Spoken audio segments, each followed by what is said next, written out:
दोस्तों, अगर आपको मेरी कहानियाँ अच्छी लगती है तो प्लीज़ प्लीज़ प्लीज़ मेरे चैनल को सब्सक्राइब कीजिए और बेल का जो बाजू में बटन दिया रहता है उस पर क्लिक कीजिए और ऑल का ऑप्शन उसमें दबा दीजिए ताकि मेरी जितनी भी कहानियाँ हैं आपको सबसे पहले मिल सके।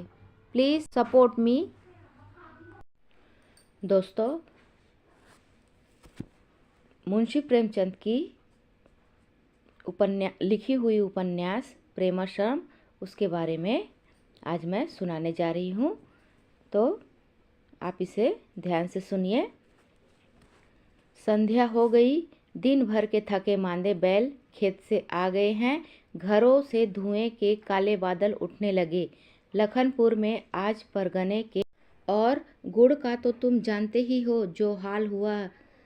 कोल्हाड़े में ही विशेषण शाह ने तौला लिया। बाल बच्चों के लिए सिरा तक न बचा। देखे भगवान कैसे पार लगाते हैं। अभी यही बातें हो रही थी कि गिरवर महाराज आते हुए दिखाई दिए। लंबा डील था, भरा हुआ बदन, तनी हुई छाती, सिर पर एक पगड़ी, बदन पर एक चुस्त मिर्जई मोटा सा लठ कंधे पर रखे हुए थे। उन्हें देखते ही सब लोग माचों से उतरकर जमीन पर बैठ गए। यह महाशय जमींदार के चपरासी थे। जबान से सबके दोस्त, दिल से सबके दुश्मन थे। जमींदार के सामने जमींदार की सी कहते थे, आसामियों के सामने आसामियों की सी।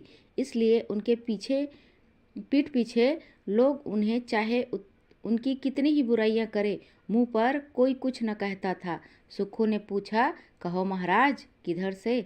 गिरधर ने इस ढंग से कहा मानो वह जीवन से असंतुष्ट है। किधर से बताए, ज्ञान बाबू के मारो नाको दम है। अब हुक्म हुआ कि आसामियों को घी के लिए रुपये दे दो। रुपये शेर का भाव कटेगा। दिन भर दौड़ते हो गया। मनोहर कहता है, कितने का घी मिला? गिरधर कहता, अभी तो खाली रुपया बांट रहे हैं। बड़े सरकार की बरसी होने वाली है, उसी की तैयारी है। आज कोई 50 रुपये बांटे हैं। मनोहर कहता है, लेकिन बाजार भाव तो 10 छटाक का है। गिरधर कहता है, भाई हम तो हुक्म के गुलाम हैं। बाजार में छटाक भर बिके, हमको तो शेर भर लेने का हुक्म है। इस गांव में भी 50 रुपये देने हैं। बोलो सुक्खू महतो, कितना लेते हो? सुक्खू ने सिर नीचा करके कहा, जितना चाहे दे दो, तुम्हारी जमीन में बसे हुए हैं, भाग के कहाँ जाएंगे? गिरधर कहता है, तुम बड़े आसामी हो, भला 10 रुपये तो लो। और दुखरन भगत तुम्हें कितना दे? दुखरन कहता है, हमें भी 5 रुपये दे दो। मनोहर कहता है, मेरे घर तो एक ही भैंस लगती है, उसका दूध बाल बच्चों में उठ जाता है, घी होता ही नहीं। अगर गांव में कोई कह दे कि मैंने 1 पैसे का घी बेचा है तो 50 रुपये लेने पर तैयार हूँ। गिरधर कहता है, अरे क्या 5 रुपये भी न लोगे? भला भगत के बराबर तो हो जाओ। मनोहर कहता है, भगत के घर में भैंस लगती है, घी बिकता है, वह जितना चाहे ले ले। मैं रुपये ले लूँ तो मुझे बाजार से 10 छटाक का मोल लेकर देना पड़ेगा। गिरधर कहता है, जो चाहे करो, पर सरकार का हुक्म तो मानना ही पड़ेगा। लालगंज में 30 रुपये दे आया हूँ, वहाँ गांव में एक भैंस भी नहीं है, लोग बाजार से ही लेकर देंगे। पड़ाव में 20 रुपये दिए हैं, वहाँ भी जानते हो किसी की भैंस नहीं है। मनोहर कहता है, भैंस न होगी तो 5 रुपये होंगे, यहाँ तो गांठ में कोड़ी भी नहीं है। गिरधर कहता है, जब जमींदार की जमीन जोतते हो तो उसके हुक्म के बाहर नहीं जा सकते। मनोहर कहता है, जमीन कोई खैरात जोतते हैं, उसका लगान देते हैं, एक किस्त भी बाकी पड़ जाए तो नालिश होती है। गिरधर कहता है, मनोहर, घी तो तुम दोगे दौड़ते हुए, पर 4 बातें सुनकर जमींदार के गांव में रहकर उससे हेकड़ी नहीं चल सकती। अभी कारिंदा साहब बुलाएंगे तो रुपये भी दोगे, हाथ पैर भी पड़ोगे, और सीधे कहता हूँ तो तेवर बदलते हो। मनोहर ने गर्म होकर कहा, कारिंदा कोई काटू है, न जमींदार कोई हवा है, यहाँ कोई दबेल नहीं है। जब कौड़ी कौड़ी लगान चुकाते हैं तो धौस क्यों सहे? गिरधर कहता है, सरकार को अभी जानते नहीं हो, बड़े सरकार का जमाना अब नहीं है। इनके चंगुल में एक बार आ जाओगे तो निकलते न बनेगा। मनोहर ने क्रोध में आकर कहा, बोला, अच्छा जाओ, तोप पर उड़वा देना। गिरधर महाराज उठ खड़े हुए। सुक्खू और दुखरन ने जब मनोहर के साथ बैठना उचित न समझा, वह भी गिरधर के साथ चले गए। मनोहर ने इन दोनों आदमियों को तीव्र दृष्टि से देखा और नारियल पानी पीने लगा। लखनपुर के जमींदारों का मकान काशी में औरंगाबाद के निकट था। मकान के दो खंड आमने सामने बने हुए थे। एक जनाना मकान था, दूसरी मर्दानी बैठक। दोनों खंडों के बीच की जमीन बेल बूटे से सजी हुई थी। दोनों ओर ऊंची दीवारें खिंची हुई थी, लेकिन दोनों ही खंड जगह जगह टूट फूट गए थे। कहीं कोई कड़ी टूट गई थी और उसे थुनियों के सहारे रोका गया था, कहीं दीवार फट गई थी और कहीं छत धंस पड़ी थी। एक वृद्ध रोगी की तरह लाठी के सहारे चलता हो। किसी समय यह परिवार नगर में बहुत प्रतिष्ठित था, किंतु ऐश्वर्य के अभिमान और कुल मर्यादा पालन ने उसे धीरे धीरे इतना गिरा दिया था कि अब मोहल्ले का बनिया पैसे धेले की चीज उनके नाम पर उधार न देता था।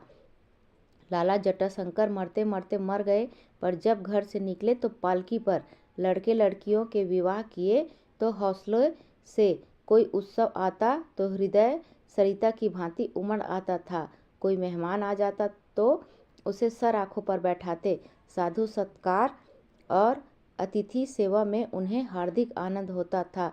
इसी मर्यादा रक्षा में जायदाद का बड़ा भाग बिक गया, कुछ रेहन हो गया और अब लखनपुर के सिवा 4 और छोटे छोटे गांव रह गए थे, जिनसे कोई 4000 वार्षिक लाभ होता था। लाला जटाशंकर के एक छोटे भाई थे, उनका नाम प्रभाशंकर था। यही सियाह और सफ़ेद के मालिक थे। बड़े लाला साहब को अपनी भगवत और गीता के परमानुराग था। घर का प्रबंध छोटे भाई के हाथों में था। दोनों भाइयों में इतना प्रेम था कि उनके बीच कभी कटु वाक्यों की नौबत न आई थी। स्त्रियों में तू मैं होती थी, किंतु भाइयों पर इसका असर न पड़ता था। प्रभाशंकर स्वयं कितना ही कष्ट उठाए, अपने भाई से कभी भूल कर शिकायत न करते थे। जटाशंकर भी उनके किसी काम में हस्तक्षेप न करते थे। लाला जटाशंकर का 1 साल पूर्व देहांत हो गया था। उनकी स्त्री उनके पहले ही मर चुकी थी। उनके 2 पुत्र थे, प्रेम शंकर और ज्ञान शंकर। दोनों के विवाह हो चुके थे। प्रेम शंकर 4-5 वर्षों से लापता था। उनकी पत्नी श्रद्धा घर में पड़ी उनके नाम को रोया करती थी। ज्ञान शंकर ने गत वर्ष BA की उपाधि प्राप्त की थी और इस समय हारमोनियम बजाने में मग्न रहते थे। उनके एक पुत्र था माया शंकर। लाला प्रभाशंकर की स्त्री जीवित थी। उनके 3 बेटे और 2 बेटियां थी। बड़े बेटे दयाशंकर सब इंस्पेक्टर थे, विवाह हो चुका था। बाकी दोनों लड़के अभी मदरसे में पढ़ते थे। दोनों पुत्रियां भी कुंवारी थी। प्रेम शंकर ने BA की डिग्री लेने के बाद अमेरिका जाकर पढ़ने की इच्छा की थी, पर जब अपने चाचा को इसका विरोध करते देखा तो एक दिन चुपके से भाग निकले। घर वालों से पत्र व्यवहार करना भी बंद कर दिया। उनके पीछे ज्ञान शंकर ने बाप और चाचा से लड़ाई ठानी। उनकी फजूल खर्चियों की आलोचना किया करते, कहते, क्या आप हमारे लिए कुछ भी नहीं छोड़ जाएंगे? क्या आपकी यह इच्छा है कि हम रोटियों को मोहताज हो जाएं? किंतु इसका जवाब यही मिलता, भाई हम लोग तो जिस प्रकार अब तक निभाते आए हैं उसी प्रकार निभाएंगे। यदि तुम इससे उत्तम प्रबंध कर सकते हो तो करो, जरा हम भी देखें। ज्ञान शंकर उस समय कॉलेज में थे। यह चुनौती सुनकर चुप हो जाते थे, पर जब से वह डिग्री लेकर आए थे और इधर उनके पिता का देहांत हो चुका था, उन्होंने घर के प्रबंध में संशोधन करने का यत्न शुरू किया था, जिसका फल यह हुआ कि उस मेल मिलाप में बहुत कुछ अंतर पड़ चुका था जो पिछले 60 वर्षों से चला आता था। न चाचा का प्रबंध भतीजे को पसंद था, न भतीजे का चाचा को। आए दिन शाब्दिक संग्राम होते रहते। ज्ञान शंकर कहते, आपने सारी जायदाद चौपट कर दी है, हम लोगों को कहीं का न रखा। सारा जीवन खाट पर पड़े पड़े पूर्वजों की कमाई खाने में काट गया। मर्यादा रक्षा की तारीफ तो तब थी जब अपने बाहुबल से कुछ करते न या जायदाद को बचा सककर करते। घर बेचकर तमाशा देखना कौन सा मुश्किल काम है।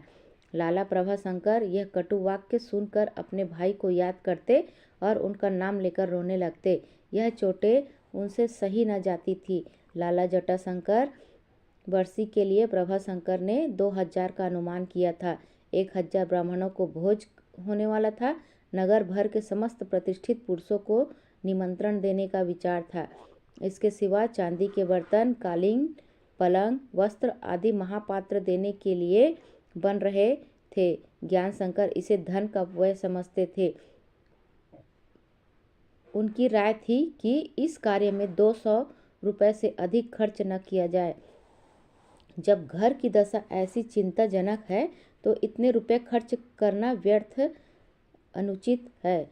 किंतु प्रभाशंकर कहते थे, जब मैं मर जाऊं तब तुम चाहे अपने बाप को एक एक बूंद पानी के लिए तरसाना, पर जब तक मेरे दम में दम है मैं उनकी आत्मा को दुखी नहीं कर सकता। सारे नगर में उनकी उदारता की धूम थी। बड़े बड़े उनके सामने सिर झुका लेते थे। ऐसे प्रतिभाशाली पुरुष की बरसी भी यथायोग्य होनी चाहिए। यही हमारी श्रद्धा और प्रेम का अंतिम प्रमाण है। ज्ञानशंकर के हृदय में भावी उन्नति की बड़ी बड़ी अभिलाषाएं थी। वह अपने परिवार को फिर समृद्ध और सम्मान के शिखर पर ले जाना चाहते थे। घोड़े और फिटन भी उन्हें बड़ी बड़ी आकांक्षा थी। वह शान से फिटन पर बैठकर निकलना चाहते थे कि हठात लोगों की आंखें उनकी तरफ उठ जाए और लोग कहे कि लाला जटाशंकर के बेटे हैं। वह अपने दीवान खाने को नाना प्रकार की सामग्रियों से सजाना चाहते थे। मकान को भी आवश्यकतानुसार बढ़ाना चाहते थे। वह घंटों एकाग्र बैठे हुए इन्हीं विचारों में मग्न रहते थे। चैन से जीवन व्यतीत हो, यही उनका ध्येय था। वर्तमान दशा में मितव्ययिता के सिवा उन्हें कोई दूसरा उपाय न सूझता था। कोई छोटी मोटी नौकरी करने में वह अपमान समझते थे। वकालत में उन्हें अरुचि थी और उच्च अधिकारियों का द्वार उनके लिए बंद था। उनका घराना शहर में चाहे कितना ही सम्मानित हो, पर देश विधाताओं की दृष्टि में उसे वह गौरव प्राप्त न था जो उच्च अधिकारी सिद्धि का अनुष्ठान है। लाला जटाशंकर को विरक्त ही थे और प्रभाशंकर केवल जिलाधीशों की कृपा दृष्टि को अपने लिए काफ़ी समझते थे। इसका फल जो कुछ हो सकता था वह उन्हें मिल चुका था। उनके बड़े बेटे दयाशंकर सब इंस्पेक्टर हो गए थे। ज्ञानशंकर कभी कभी इस अकर्मण्यता के लिए अपने चाचा से उलझा करते थे। आपने अपना सारा जीवन नष्ट कर दिया, लाखों की जायदाद भोग विलास में उड़ा दी, सदा आतिथ्य सत्कार और मर्यादा रक्षा नष्ट कर दिया। मर्यादा रक्षा पर जान देते रहे। अगर इस उत्साह का एक अंश भी अधिकारी वर्ग के सेवा सत्कार में समर्पण करते तो आज मैं डिप्टी कलेक्टर होता।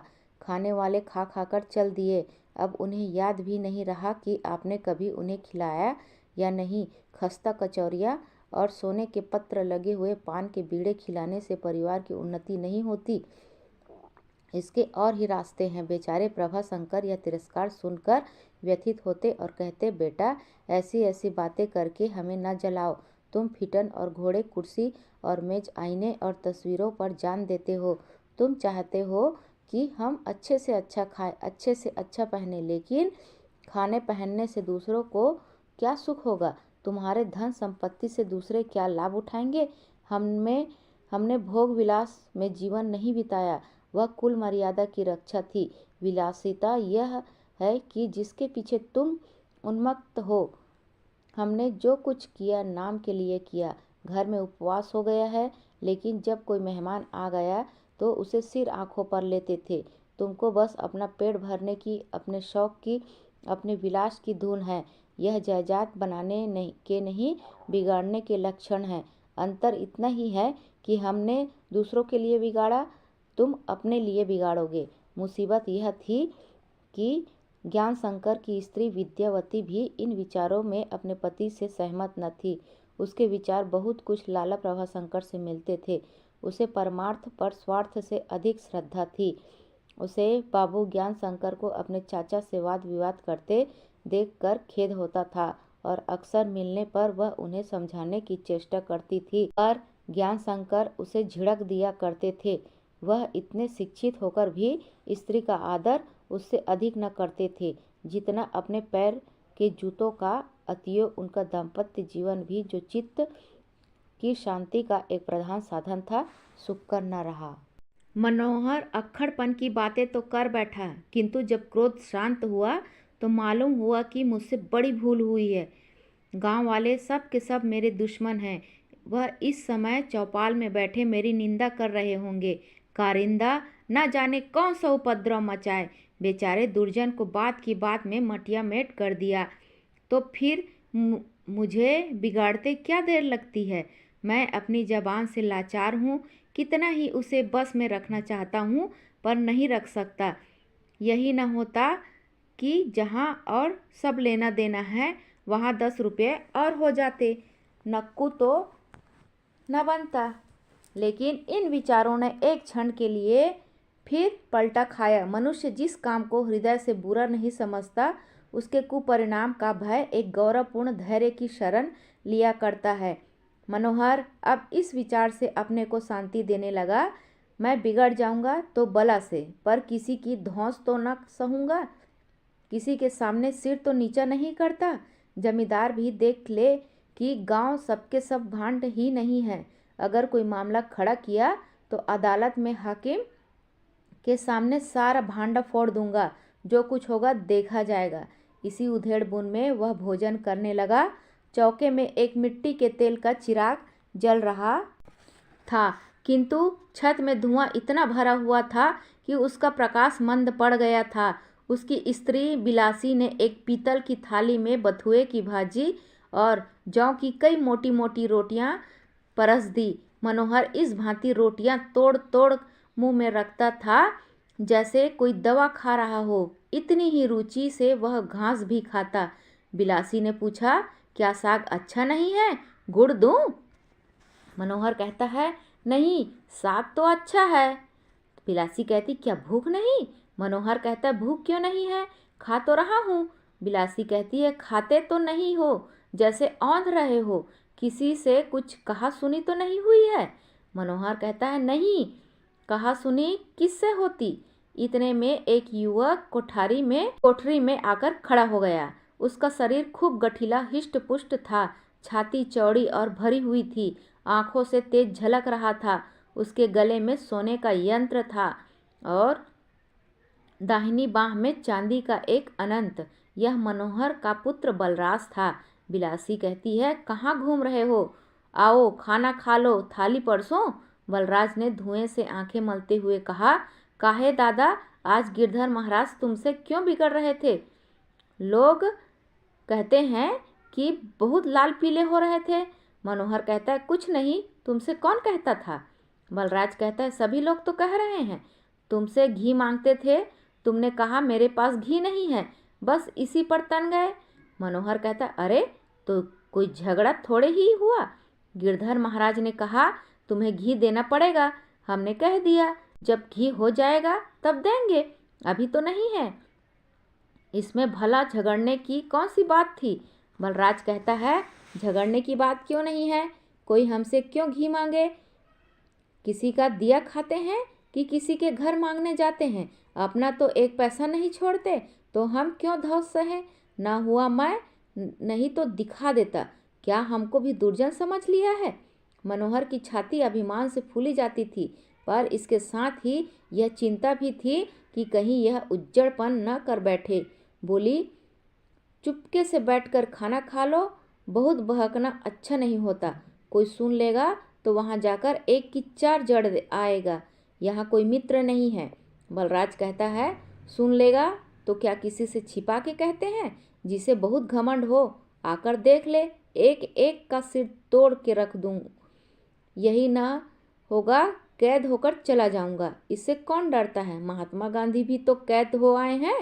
बिलासी ने मनोहर की ओर तिरस्कार भाव से देखकर कहा, तुम्हारी कैसी आदत है कि जब देखो एक ना एक बखेड़ा मचा ही रहते हो।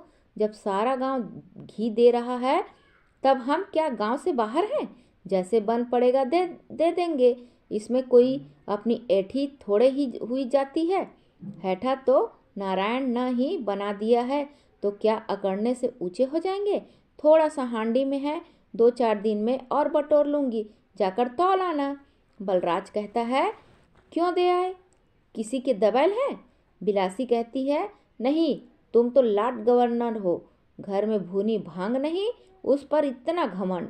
बलराज कहता है हम दरिद्र ही सही, किसी से मांगने तो नहीं जाते। बिलासी कहती है अरे जा बैठ, आया है बड़ा जोधा बन के। ऊँट जब तक पहाड़ पर नहीं चढ़ता तब तक समझता है कि मुझसे ऊंचा और कौन होगा।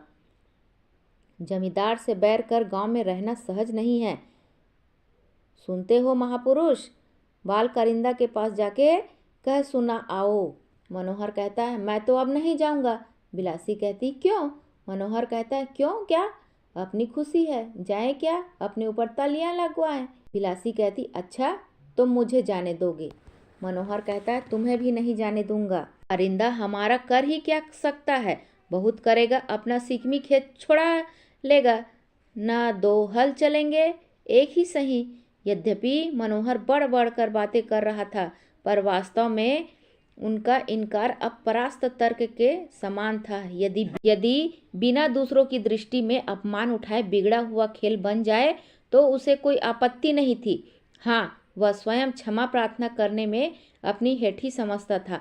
एक बार तन कर फिर झुकना उसके लिए बड़ी लज्जा की बात थी।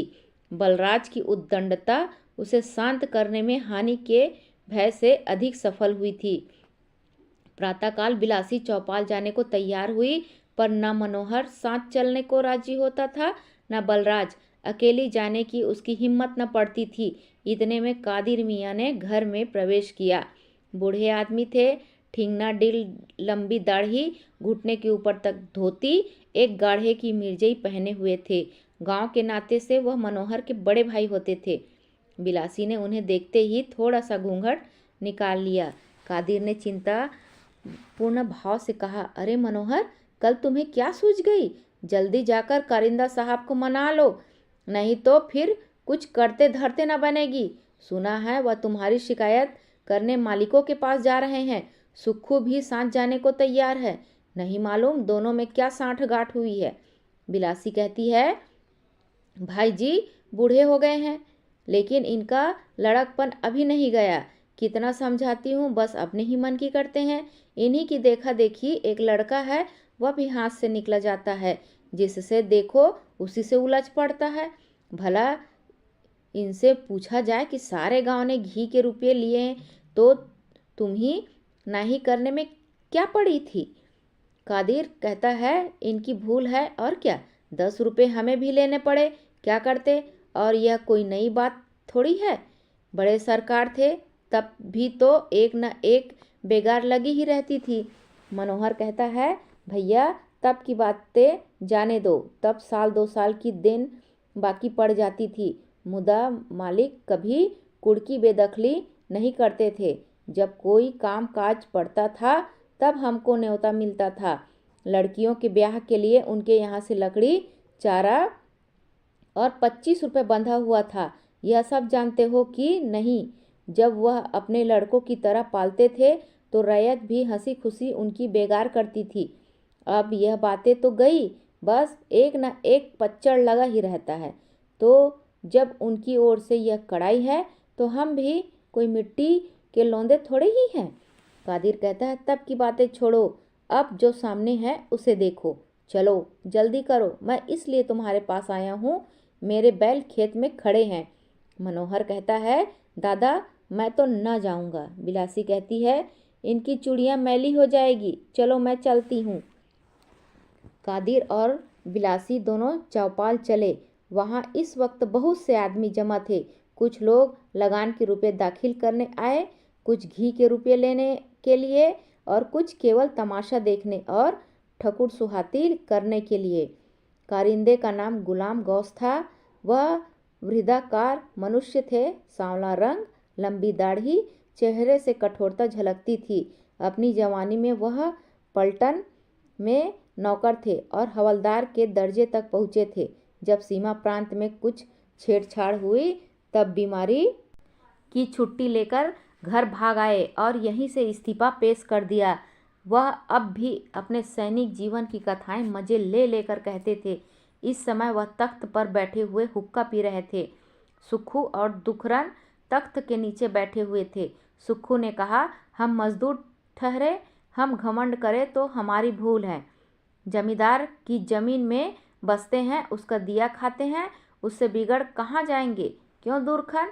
दुखरन कहता है हाँ ठीक ही है। सुक्खू कहता है नारायण हमें 4 पैसे दे, 10 मन अनाज दे, तो क्या हम अपने मालिकों से लड़े, मारे घमंड के धरती पर पैर न रखे। दुखरन कहता है यही मद तो आदमी को खराब करता है, इसी मद ने रावण को मिटाया, इसी के कारण जरासंध और दुर्योधन का सर्वनाश हो गया, तो भला हमारी तुम्हारी कौन बात है। इतने में कादिर मियाँ चौपाल में आए, उनके पीछे पीछे बिलासी भी आई। कादिर ने कहा खां साहब यह मनोहर की घरवाली आई है, जितने रुपए चाहे घी के दे दे। बेचारी डर के मारे आती न थी। गौस खां ने कटु स्वर में कहा वहाँ कहाँ है मनोहर, क्या उसे आते शर्म आती है। बिलासी ने दीनतापूर्वक कहा सरकार उनकी बातों का कुछ ख्याल न करे, आपकी गुलामी को मैं तैयार हूँ। कादिर कहता है यूँ तो गऊ है, किंतु आज न जाने उसके सिर कैसे भूत सवार हो गया। क्यों सुक्खू महतो, आज तक गांव में किसी से लड़ाई हुई है। सुक्खू के ने बगले झांकते हुए कहा नहीं भाई, कोई झूठ थोड़े ही कह देगा। कादिर कहता है अब बैठा रो रहा है, कितना समझाया कि चल के खां साहब से कसूर माफ़ करा ले, लेकिन शर्म में नहीं आता है। गौस खां कहता है शर्म नहीं शरारत है, उसके सिर पर जो भूत चढ़ा है उसका उतार मेरे पास है, उसे गरूर हो गया है। कादिर कहता है अरे खां साहब बेचारा मजूर गरूर किस बात पर करेगा, मूर्ख उज्जड़ आदमी है, बात करने का सहूर नहीं है। गौस खां कहते हैं तुम्हें वकालत करने की ज़रूरत नहीं, मैं अपना काम खूब जानता हूँ। इस तरह दबने लगा तब तो मुझसे कारिंदागिरी हो चुकी। आज एक ने तेवर बदले, कल उसके दूसरे भाई शेर हो जाएंगे, फिर जमींदारी को कौन पूछता है। अगर पलटन में किसी ने ऐसी शरारत की होती तो उसे गोली मार दी जाती। जमींदार से आंखें बदलना खाला जी का घर नहीं है। यह कहकर गौस खां टांगन पर सवार होकर चले। बिलासी रोती हुई उनके सामने हाथ बांधकर खड़ी हो गई और बोली सरकार कहीं की न रहूँगी, जो डांट चाहे लगा दीजिए, जो सजा चाहे दीजिए, मालिकों के कान में यह बात न डालिए। लेकिन खां साहब ने सुक्खू महतो को हत्थे पर चढ़ा लिया था। वह सूखी करुणा को अपनी कपट चाल में बाधक बनाना नहीं चाहते थे। तुरंत घोड़े पर सवार हो गए और सुक्खू को आगे आगे चलने का हुक्म दिया। कादिर मियाँ ने धीरे से गिरधर महाराज के कान में कहा क्या महाराज बेचारे मनोहर का सत्यानाश करके ही दम लोगे। गिरधर ने गौरव युक्त भाव से कहा जब तक हमसे आंखें दिखलाओगे तो हम भी अपनी सीख करके रहेंगे। हमसे कोई एक अंगुल दबे तो हम उससे हाथ भर दबने को तैयार हैं। जो हमसे जौ भर तनेगा हम उससे गज भर तने जाएंगे। कादिर कहता है यह तो सुपद ही है, तुम हक से दबने लगोगे तो तुम्हें कौन पूछेगा। मुदा अब मनोहर के लिए कोई राह निकालो। उसका स्वभाव तो जानते हो, गुस्सैल आदमी है, पहले बिगड़ जाता है फिर बैठकर रोता है, बेचारा मिट्टी में मिल जाएगा। गिरधर कहता है भाई अब तो तीर हमारे हाथ से निकल गया। कादिर फिर कहता है मनोहर की हत्या तुम्हारे ऊपर ही पड़ेगी। फिर गिरधर कहता है एक उपाय मेरी समझ में आता है, जाकर मनोहर से कह दो कि मालिक के पास जाकर हाथ पैर पड़े, वहाँ मैं भी कुछ कह सुन दूंगा। तुम लोगों के साथ नेकी करने का जी तो नहीं चाहता, काम पड़ने पर घिघियाते हो, काम निकल गया तो सीधे ताकते भी नहीं, लेकिन अपनी अपनी करनी अपने साथ है, जाकर उसे भेज दो। कादिर और बिलासी मनोहर के पास गए। वह शंका और चिंता की मूर्ति बना हुआ उसी रास्ते की ओर ताक रहा था। कादिर ने जाते ही यहाँ का समाचार कहा और गिरधर महाराज का आदेश भी सुना। मनोहर क्षण भर सोचकर बोला वहाँ मेरी और भी दुर्गति होगी, अब तो सिर पर पड़ी ही है, जो कुछ भी होगा देखा जाएगा।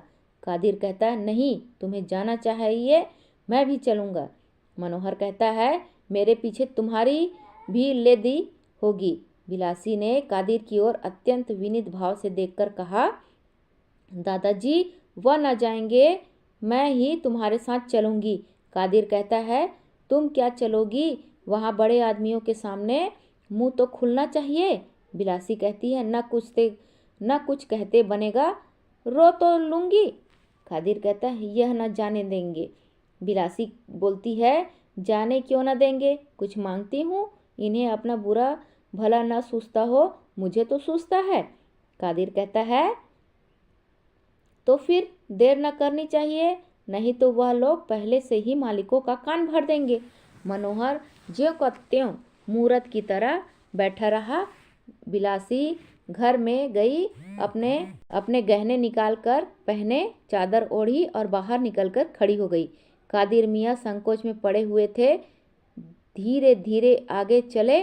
बिलासी भी पीछे पीछे चली, पर रह रहकर कातर नेत्रों से मनोहर की ओर ताकती जाती थी। जब वह गांव के बाहर निकल गए तो मनोहर कुछ सोचकर उठा और लपका हुआ कादिर मियाँ के समीप आकर बिलासी से बोला, जा घर बैठ, मैं जाता हूँ। तीसरा पहर था। ज्ञान शंकर दीवान खाने में बैठे हुए एक किताब पढ़ रहे थे कि कहार ने आकर कहा, बाबू साहब पूछते हैं कै बजे हैं? ज्ञान शंकर ने चिढ़कर कहा, जा कह दे आपको नीचे बुलाते हैं, क्या सारे दिन सोते रहेंगे? इन महाशय का नाम बाबू ज्वाला सिंह था, ज्ञान शंकर के सहपाठी थे और आज ही इस जिले में डिप्टी कलेक्टर होकर आए। दोपहर तक दोनों मित्रों में बातचीत होती रही। ज्वाला सिंह रात भर के जागे थे, सो गए। ज्ञान शंकर की नींद नहीं आई।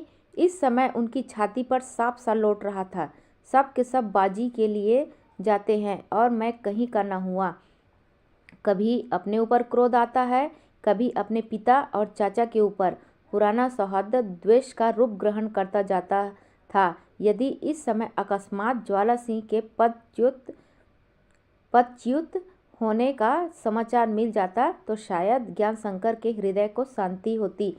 वह इस क्षुद्र भाव को मन में न आने देना चाहते थे। अपने को समझाते थे कि यह अपना अपना भाग्य है, अपना मित्र कोई ऊंचा पद पाए तो हमें प्रसन्न होना चाहिए।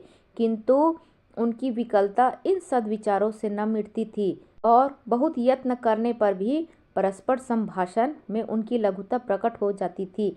ज्वाला सिंह को विदित हो रहा था कि मेरी यह तरक्की इन्हें जला रही है, किंतु यह सर्वथा ज्ञान शंकर की ईर्ष्या वृत्ति का ही दोष न था। ज्वाला सिंह से बात व्यवहार में वह पहले किसी स्नेहमय सरलता न थी, वरन उसकी जगह एक अज्ञात सहृदयता, एक कृत्रिम वात्सल्य, एक गौरव युक्त साधुता पाई जाती थी, जो ज्ञान शंकर के घाव पर नमक का काम कर रही थी। इसमें संदेह नहीं कि ज्वाला सिंह का यह दुस्वभाव इच्छित न था। वह इतनी नीच प्रकृति के पुरुष न थे। वह अपनी सफलता में उन्हें उन्मत्त कर दिया था। इधर ज्ञान शंकर इतने उदार न थे कि इससे मानव चरित्र में के अध्ययन का आनंद उठाते। कहार ने जाने के एक क्षण भर पीछे ज्वाला सिंह उतर पड़े और बोले, यार बताओ क्या समय है, जरा साहब से मिलने जाना है। ज्ञान शंकर ने कहा, अजी मिल लेना, ऐसी क्या जल्दी है? ज्वाला सिंह ने कहा, नहीं भाई, एक बार मिलना जरूरी है, जरा मालूम तो हो जाए किस ढंग का आदमी है, खुश कैसे होता है। ज्ञान शंकर कहता है, वह इस बात से खुश होता है कि आप दिन में 3 बार उनके द्वार पर नाक रगड़े। ज्वाला सिंह ने कहा, तो कुछ मुश्किल नहीं, मैं 5 बार सिजदे किया करूँगा। ज्ञान शंकर ने कहा, और वह इस बात से खुश होता है कि आप कायदे कानून को तिलांजलि दीजिए, केवल उसकी इच्छा का कानून समझिए। ज्वाला सिंह कहता है, ऐसा ही करूँगा। ज्ञान सिंह कहता है, इनकम टैक्स बढ़ाना पड़ेगा, किसी भी अभियुक्त को भूलकर भी छोड़ा तो बहुत बुरी तरह खबर लेगा। ज्वाला सिंह कहता है, भाई तुम बना रहे हो, ऐसा क्या होगा? ज्ञान सिंह कहता है, नहीं विश्वास मानिए, वह एक ऐसा ही विचित्र जीव है। ज्वाला सिंह कहता है, तब तो उसके साथ मेरा निभाव कठिन है।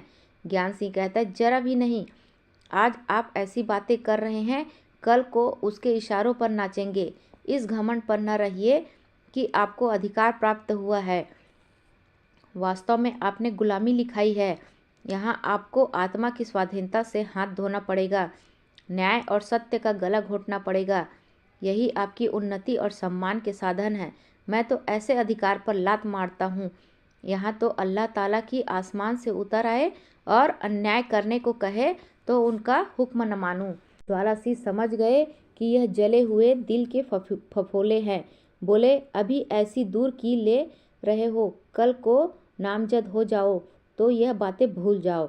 ज्ञान शंकर कहता है, हाँ बहुत संभव है, क्योंकि मैं भी तो मनुष्य हूँ, लेकिन संयोग से मेरे इस परीक्षा में पड़ने की कोई संभावना नहीं है, और हो भी तो मैं आत्मा की रक्षा करना सर्वोपरि समझूंगा। ज्वाला सिंह गर्म होकर बोला, अरे आपको यह अनुभव करने का क्या अधिकार है कि और लोग अपनी आत्मा का आपसे कम आदर करते हैं। मेरा विचार तो यह है कि संसार में रहकर मनुष्य आत्मा की जितनी रक्षा कर सकता है, उससे अधिकार उसे वंचित नहीं कर सकता। अगर आप समझते हो कि वकालत या डॉक्टरी विशेष रूप से आत्मरक्षा के अनुकूल है तो आपकी भूल है। मेरे चचा साहब वकील हैं, बड़े भाई साहब डॉक्टरी करते हैं, पर वह लोग केवल धन कमाने की मशीनें हैं। मैं उन्हें कभी असत सत के झगड़े में पड़ते हुए नहीं पाया। ज्ञान शंकर कहता है, वह चाहे तो आत्मा की रक्षा कर सकते हैं। ज्वाला सिंह कहता है, बस उतनी ही जितनी एक सरकारी नौकर कर सकता है। वकील को ही लीजिए, यदि विवेक की रक्षा करे तो रोटियां चाहे भले खाए, समृद्धिशाली हो सकता है। अपने पेशे में उन्नति करने के लिए उसे अधिकारियों का कृपा पात्र बनना परम आवश्यक है, और डॉक्टरों का तो जीवन ही रईसों की कृपा पर निर्भर है। गरीबों से उन्हें क्या मिलेगा? द्वार पर सैकड़ों गरीब रोगी खड़े रहते हैं, लेकिन जहाँ किसी रईस आदमी पहुँचा वह उनको छोड़कर फिटन पर सवार हो जाते हैं। इसे मैं आत्मा की स्वाधीनता नहीं कह सकता। इतने में गौस खां, गिरधर महाराज और सुखू ने कमरे में प्रवेश किया। गौस तो सलाम करके फर्श पर बैठ गए, शेष आदमी खड़े रहे। लाला प्रभाशंकर बरामदे में बैठे हुए थे। पूछा, आदमियों को घी के रुपये बांट दिए? गौस खां कहता है, जी हाँ हुजूर, हुजूर के इकबाल के सब रुपये तकसीम हो गए, मगर इलाके में चंद आदमी ऐसे सरकश हो गए हैं कि खुदा की पनाह अगर उनकी तभी न की गई तो एक दिन इज्जत में फर्क आ जाएगा। और क्या अजब है, जान से भी हाथ धोऊं। ज्ञान शंकर आश्चर्य से कहता है, देहात में भी यह हवा चली? गौस खां ने रोनी सूरत बनाकर कहा, हुजूर कुछ न पूछिए, गिरधर महाराज भाग न खड़े हो जाए तो इनके जान की खैरियत नहीं थी। ज्ञान शंकर कहता है, उन आदमियों को पकड़ के पिटवाया क्यों नहीं? गौस खां कहता है, तो थानेदार साहब के लिए थैली कहाँ से लाता? ज्ञान शंकर फिर कहता है, आप लोगों तो सैकड़ों हथकंडे मालूम है, किसी भी सिकंजे से कस लीजिए। गौस खां कहता है, हुजूर मौरू सी आसामी है, यह सब जमींदार को कुछ नहीं समझते। उनमें एक का नाम मनोहर है, 20 बीघे जोतता है और कुल 50 रुपये लगान देता है। आज उसी आराजी का किसी दूसरे आसामी से बंदोबस्त हो सकता तो 100 रुपये कहीं नहीं गए थे। ज्ञान शंकर ने चचा की ओर देखकर पूछा, आपके अधिकांश आसामी दखलदार क्यों कर रहे हो? प्रभाशंकर ने उदासीनता से कहा, जो कुछ किया इन्हीं कारिंदों ने किया होगा, मुझे क्या खबर। ज्ञान शंकर व्यंग मारते हुए कहते हैं, तभी तो इलाका चौपट हो गया। प्रभाशंकर ने झुंझलाकर कहा, अब तो भगवान की दया से तुमने हाथ पैर संभाले, इलाके का प्रबंध क्यों नहीं करते? ज्ञान शंकर कहता है, आपके मारे जब मेरी मर्जी कुछ चले तब। प्रभाशंकर कहता है, मुझसे कसम ले लो जो तुम्हारे बीच कुछ बोलूं, यह काम करते बहुत दिन हो गए, इसके लिए लोलुप नहीं हूँ। ज्ञान शंकर कहता है, तो फिर मैं भी दिखा दूंगा कि प्रबंध से क्या हो सकता है। इसी समय कादिर खां और मनोहर आकर द्वार पर खड़े हो गए। गौस खां ने कहा, हुजूर यह वही आसामी है जिसका अभी मैं जिक्र कर रहा था। ज्ञान शंकर ने मनोहर की ओर क्रोध से देखकर कहा, क्यों रे, जिस पत्तल पर खाता है उसी में छेद करता है। 100 रुपये की जमीन 50 रुपये में जोतता है, उस पर जब थोड़ा सा बल खाने का अवसर पड़ा तो जामे से बाहर हो गया। मनोहर की जबान बंद हो गई। रास्ते में जितनी बातें कादिर खां ने सिखाई थी वह सब भूल गई। ज्ञान शंकर ने उसी स्वर में फिर कहा, दुष्ट कहीं का, तू समझता होगा कि मैं दखलदार हूँ। जमींदार मेरा कर ही क्या सकता है, लेकिन मैं तुझे दिखा दूंगा कि जमींदार क्या कर सकता है। तेरा इतना ही यार है कि तू मेरे आदमियों पर हाथ उठाए। मनोहर निर्बल क्रोध से कांप और सोच रहा था, मैंने घी के रुपये नहीं लिए, वह कोई पाप नहीं है। मुझे लेना चाहिए था दबाव के भय से नहीं, केवल इसलिए कि बड़े सरकार हमारे ऊपर दया रखते हैं। उसे लज्जा आई कि मैंने ऐसे दयालु स्वामी की आत्मा के साथ कृतज्ञता की, किंतु इसका दंड गाली और अपमान नहीं है। उसका अपमान हृदय उत्तर देने के लिए व्यग्र होने लगा, किंतु कादिर ने उसे बोलने का अवसर न दिया। बोला, हुजूर, हम लोगों की मजाल ही क्या कि सरकार के आदमियों के सामने सिर उठा सके। हाँ, अपड़ गवार ठहरे, बातचीत करने का सहूर नहीं है, उज्जड़पन की बातें मुंह से निकल आती है। क्या हम नहीं जानते कि हुजूर चाहे तो आज हमारा ठिकाना न लगे। अब तो हम यह विनती है कि जो खता हुई माफ़ी दी जाए। लाला प्रभाशंकर को मनोहर पर दया आ गई। सरल प्रकृति के मनुष्य थे। बोले, तुम लोग हमारे पुराने आसामी हो, क्या नहीं जानते हो कि आसामियों पर सख्ती करना हमारे यहाँ दस्तूर नहीं है। ऐसा ही कोई काम आ पड़ता है तो तुमसे बेगार ली जाती है और तुम हमेशा उसे हंसी खुशी देते रहे हो।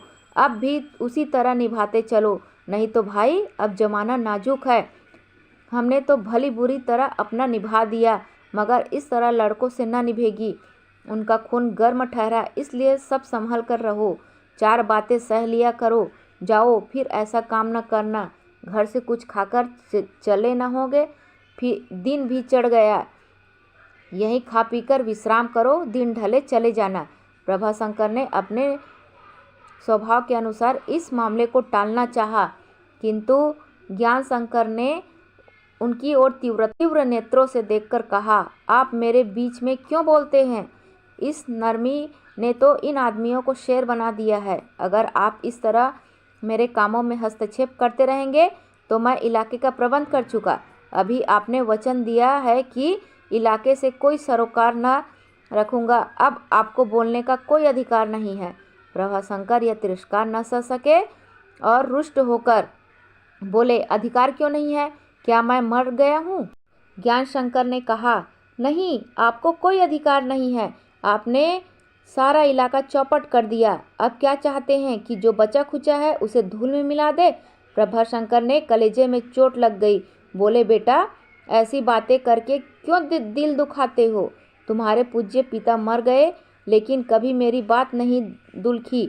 अब तुम मेरी जबान बंद कर देना चाहते हो, किंतु यह नहीं हो सकता कि अन्याय देखा करूं और मुंह न खोलूं। जब तक जीवित हूं तुम यह अधिकार मुझसे नहीं छीन सकते। ज्वाला सिंह ने दिलासा दिया, नहीं साहब, आप घर के मालिक हैं। यह आपकी गोद के पले हुए लड़के हैं। इनकी अबोध बातों पर ध्यान न दीजिए। इसकी भूल है जो कहते हैं कि आपका कोई अधिकार नहीं है। आपको सब कुछ अधिकार है, आप घर के स्वामी हैं। गौस खां ने कहा, हुजूर का फरमाना बहुत दुरुस्त है। आप खानदान के सरपरस्त और मुरब्बी हैं। आपके मनसब से किसे इनकार हो सकता है? ज्ञान शंकर समझ गए कि ज्वाला सिंह ने मुझसे बदला ले लिया। उन्हें यह खेद हुआ कि ऐसी अविनय मैंने क्यों की। खेद केवल यह था कि ज्वाला सिंह यहाँ बैठे थे और उनके सामने वह असज्जनता नहीं प्रकट करना चाहते थे। बोले, अधिकार से मेरा वह आशय नहीं था जो आपने समझा। मैं केवल यह कहना चाहता था कि जब आपने इलाके का प्रबंध मेरे सुपुर्द कर दिया है तो मुझी को करने दीजिए। यह शब्द अनायास मेरे मुंह से निकल गया।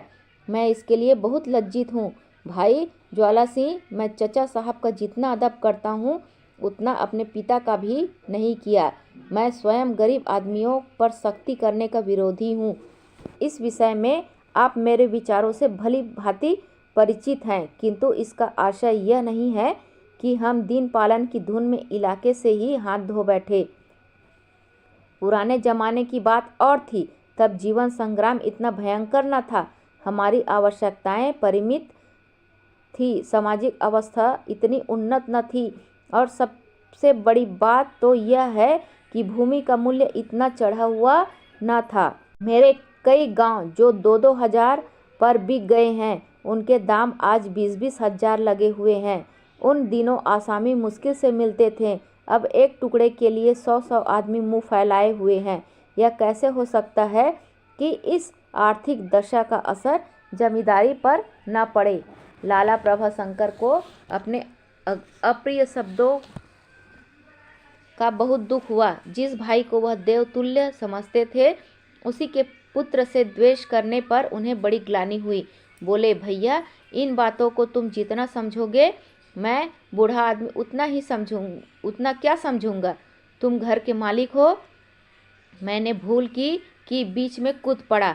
मेरे लिए एक टुकड़ा रोटी के सिवा और किसी चीज़ की आवश्यकता नहीं है। तुम जैसे चाहो वैसे घर को संभालो। थोड़ी देर तक सब लोग चुपचाप बैठे रहे। अंत में गौश खां ने पूछा, हुजूर, मनोहर के बारे में क्या हुक्म होता है। ज्ञान शंकर ने कहा, इजाफा लगान का दावा कीजिए। कादिर कहता है सरकार, बड़ा गरीब आदमी है, मर जाएगा।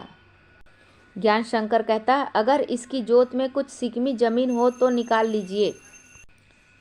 कादिर कहता है, सरकार, बेचारा बिना मारे मर जाएगा। ज्ञान शंकर कहता है, उसकी परवाह नहीं, आसामियों की कमी नहीं है। कादिर कहता है, हुजूर। ज्ञान शंकर कहता है, चुप रहो, मैं तुमसे हुज्जत नहीं करना चाहता। कादिर कहता है, सरकार जरा। ज्ञान शंकर कहता है, बस कह दिया, जबान मत खोलो। मनोहर अब तक चुपचाप खड़ा था। प्रभाशंकर की बात सुनकर उसे आशा हुई थी कि यहाँ आना निष्फल नहीं हुआ। उसकी विनयशीलता ने वशीभूत कर लिया था। ज्ञान शंकर के कटु व्यवहार के सामने प्रभाशंकर की नम्रता उसे देवोचित प्रतीत होती थी। उसके हृदय में उत्कंठा हो रही थी कि अपना सर्वस्व लाकर इनके सामने रख दूं और कह दूं कि यह मेरी ओर से बड़े सरकार की भेंट है। लेकिन ज्ञान शंकर के अंतिम शब्दों ने इन भावनाओं को पददलित कर दिया। विशेषतः कादिर मियाँ का अपमान उसे असह्य हो गया। तेवर बदल बोला, दादा, इस दरबार से अब दया धर्म उठ गया। चलो, भगवान की जो इच्छा होगी वह होगा। जिसने मुँह चीरा वह खाने को भी देगा। भीख नहीं तो परदेश तो कहीं नहीं गया है। यह कहकर उसने कादिर का हाथ पकड़ा और उसे जबरदस्ती खींचा हुआ दीवान खाने से बाहर निकल गया। ज्ञान शंकर को इस समय इतना क्रोध आ रहा था कि यदि कानून का भय न होता तो वह उसे जीता चुनवा देते। अगर इसका कुछ अंश मनोहर को डांटने फटकारने में निकल जाता तो कदाचित उनकी ज्वाला कुछ शांत हो जाती, किंतु अब हृदय में खौलने के सिवा उनके निकलने का कोई रास्ता न था। उनकी दशा उस बालक की सी हो रही थी जिसका हमजोली उसे दांत काटकर भाग गया हो। इस ज्ञान से उन्हें शांति न होती कि मैं इस मनुष्य के भाग का विधाता हूँ, आज इसे पैरों तले कुचल सकता हूँ। क्रोध का दुर्वसन से विशेष रुचि होती है। ज्वाला सिंह मौनी बने बैठे थे। उन्हें आश्चर्य हो रहा था कि ज्ञान शंकर में इतनी दयाहीन स्वार्थपरता कहाँ से आ गई। अभी क्षण भर पहले यह महाशय न्याय और लोक सेवा का कैसा महत्वपूर्ण वर्णन कर रहे थे। इतनी ही देर में यह काया पलट, विचार और व्यवहार में इतना अंतर। मनोहर चला गया तो ज्ञान शंकर से बोले, इजाफा लगान का दावा कीजिए। तो क्या उसकी ओर से उजदारी न होगी? आप केवल एक आसामी पर दावा नहीं कर सकते। ज्ञान शंकर कहता है, हाँ, यह बात ठीक कहते हैं खां साहब। आप सब उन आसामियों की एक सूची तैयार कीजिए जिन पर कायदे के अनुसार इजाफा हो सकता है। क्या हरज है, लगे हाथ सारे गांव पर दावा हो जाए। ज्वाला सिंह ने मनोहर की रक्षा के लिए यह शंका की थी। उसका यह विपरीत फल देखकर उन्हें फिर कुछ कहने का साहस न हुआ। उठकर ऊपर चले गए।